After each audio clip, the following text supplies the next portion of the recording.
આશીષ આવું ના હોય.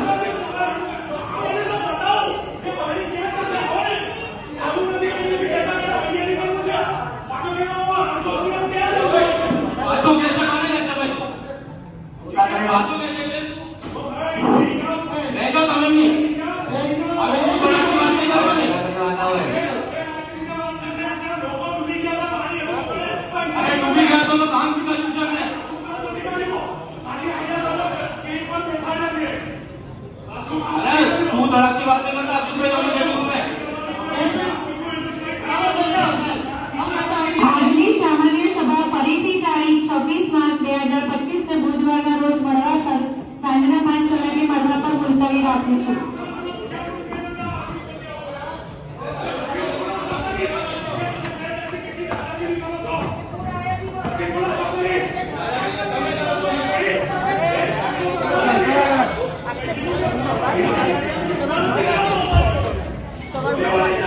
कंटाळी में तुमने 4 वागे फोन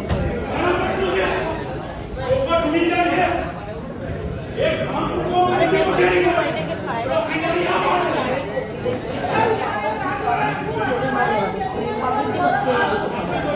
મારો વિચાર સ્પષ્ટ છે. પ્રજા સર્વોપરી છે. પ્રજાના માટે બોલવાનું.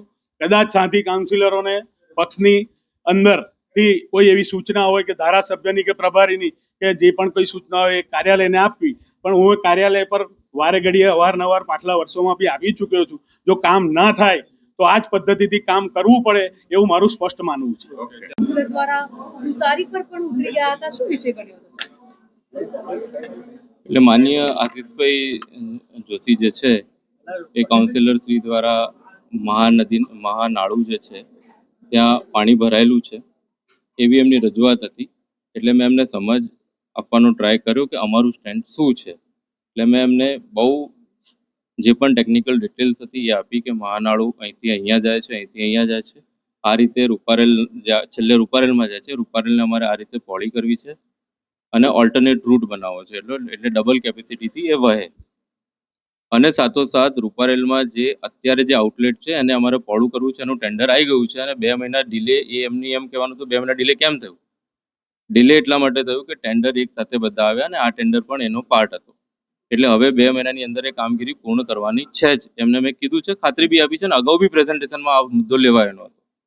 તેમ છતાં 2 મહિનામાં કેમ નહીં થયું એમ કહી અને ઉગ્રતાથી બોલવા લાગ્યા. અને માનનીય મુખ્યમંત્રી સાહેબને કમ્પ્લેન કરવી હોય તો પણ કરવાની છૂટ છે એવી રીતે બહુ ઉગ્રતાથી બોલવા લાગ્યા. એટલે મેં એમને કીધું માનનીય મુખ્યમંત્રી સાહેબનું નામ ના લો તમે વચ્ચે, આ શહેરની ચર્ચા ચાલે છે.